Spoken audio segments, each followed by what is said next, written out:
प्यारे बच्चों, आज हम कक्षा 10 में मानव श्वसन तंत्र के बारे में पढ़ेंगे। विज्ञान का अध्याय 2 चैप्टर सेकंड है वो। मानव श्वसन तंत्र वो मुख्य रूप से 3 भागों में होता है: ऊपरी श्वसन तंत्र, निचला श्वसन तंत्र और श्वसन और मांसपेशियां।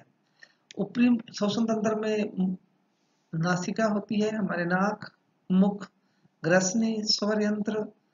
नासिका है, आपको पता है कि शरीर के बाहर एक मुंह के ऊपर श्वसनांग है, 2 जोड़ी नासाद्वार होते हैं उसमें, और एक पतली हड्डी के द्वारा ये 2 भागों में विभक्त होता है। इसके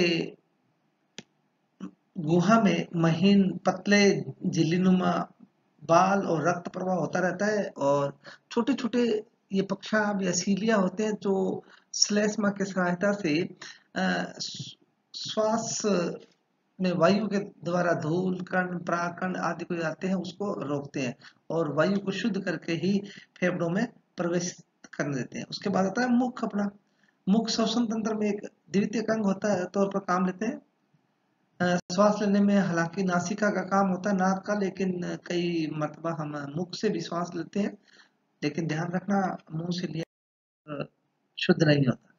उसके बाद आते हैं ग्रसनी या फेरिंग्स। ग्रसनी जो ये होती है, ये भाग यहाँ से ये एक पेशीय चिमनीनुमा संरचनाएं होती है, और ये इसका एक भाग आहार नाल के ऊपर तक फैली होती है। इसको भी 3 भागों में होता है। एक तो ये नासाग्रसनी, नेजोफेरिंक्स, ओरोफेरिंक्स यानी कि मुख ग्रसनी, और अधोग्रसनी या कंठ ग्रसनी जिसको बोलते हैं लेरिंगोफेरिंक्स होती है। वायु नासिका गुहा से गुजरने के पश्चात सबसे पहले यहां से आने के बाद में सबसे पहले यहाँ फेरिंक्स के अंदर ही आती है, और मुख ग्रसनी से वायु कंठ में होते हुए एक घाटी ढक्कन यहाँ लगा हुआ है, एपिगोलेंटिक्स है ये वाला, यहाँ लगा होता है, यहाँ आती है। यहाँ ये एक स्विच का कार्य करता है, और ये ढक्कन इस प्रकार से होता है कि ये भोजन को यहाँ से आहार नली में, और जो वायु है उसको श्वास नली में ले जाने का कार्य करता है। उसके बाद में स्वर यंत्र या लैरिंक्स हो जाता है। ये यहाँ वाला जो गोल भाग आपको दिखाई दे रहा है, ये कंठ ग्रसनी और श्वास नली को जोड़ने वाली एक छोटी संरचना है, और इसमें 9 प्रकार के उपास्थि के मिलकर के बनती है, और ये जो भाग है ये भी भोजन को स्वर यंत्र में जाने से रोकता है, और इसमें कुछ स्वर रज्जु नामक विशेष संरचनाएं होती है, और हवा के बहाव से कंपी पैदा करती है, जिससे अलग अलग ध्वनियां उत्पन्न। उसके बाद निचला भाग जो श्वसन का है उसको श्वास नली, श्वसनी कुपिकाएं और फेफड़े के रूप में होती है। तो श्वसन नली ये करीब 5 इंच लंबी नली होती है, यहाँ जो अपने दिखाई दे रही है ये श्वसन नली है।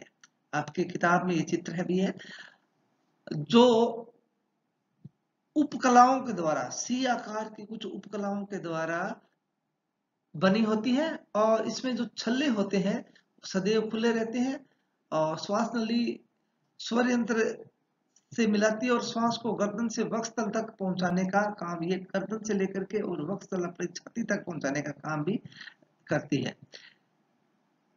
और इन शाखाओं को प्राथमिक श्वसनी कहते हैं, और श्वास नली में जो उपास्थि उपकला श्लेष्मा निर्माण कर जो श्वास के साथ आने वाली वायु को शुद्ध कर फेफड़ों में, यहाँ ये कुछ इस प्रकार में श्लेष्मा निर्माण करती है ताकि ये वायु को काफी हद तक शुद्ध भी कर देती है। उसके बाद में आ जाता है मेन भाग श्वसनी और श्वसनिकाएं।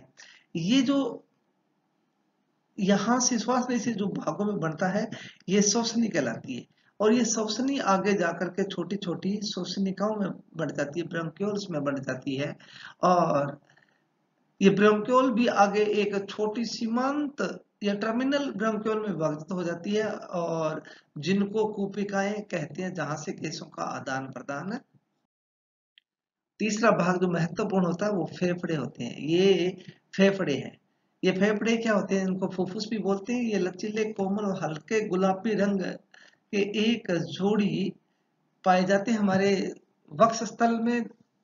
और ये जो डायाफ्राम होते हैं इसके ठीक ऊपर होते हैं। इसमें असंख्य नलिकाएं, कुपिकाएं, रक्त वाहिकाएं, लसिका वाहिकाएं, झिल्लियां, लचीले तंतु होते हैं।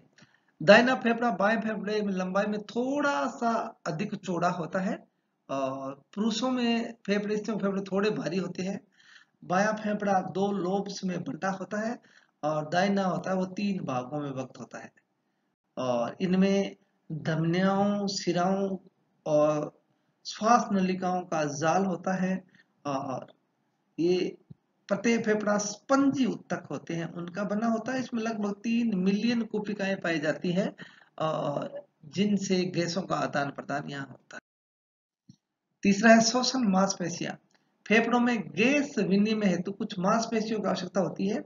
ये मांसपेशियां श्वास को लेने और छोड़ने में मदद करती है। मुख्य रूप से श्वसन के मध्य पट्ट या डायफ्राम होता है।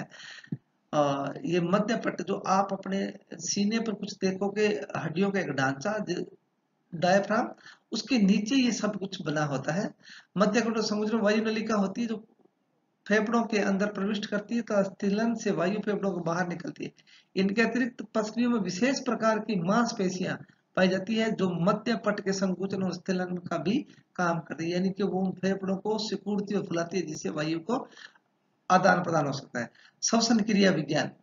फुफ्फुसीय वायु संचलन फेफड़ों वायु के अंदर आने और बाहर निकलने की एक ऐसी प्रक्रिया है जो गैसीय विनिमय को सहज करती है, यानी गैसों का आदान प्रदान करती है। इस वायु संचलन श्वसन तंत्र वायुमंडल तथा कुपिका के मध्य ऋणात्मक दबाव प्रवणता तथा मध्य पट के संकुचन का उपयोग करता है। इस कारण वायुमंडल से अधिक दबाव वाली वायु फेफड़ों में प्रविष्ट होती है। और ये दो प्रकार का होता है, बाह्य श्वसन और आंतरिक श्वसन। बाह्य में क्या होता है कि इसमें गैसों का विनिमय हवा से भरी कुपिकाओं द्वारा कोशिकाओं में प्रवाह रक्त के मध्य आंशिक दबाव के अंतर के कारण होता है। और आंतरिक होता है वो गैसों का विनिमय कोशिकाओं में प्रवाहित रक्त तथा ऊतकों के मध्य विसरण के माध्यम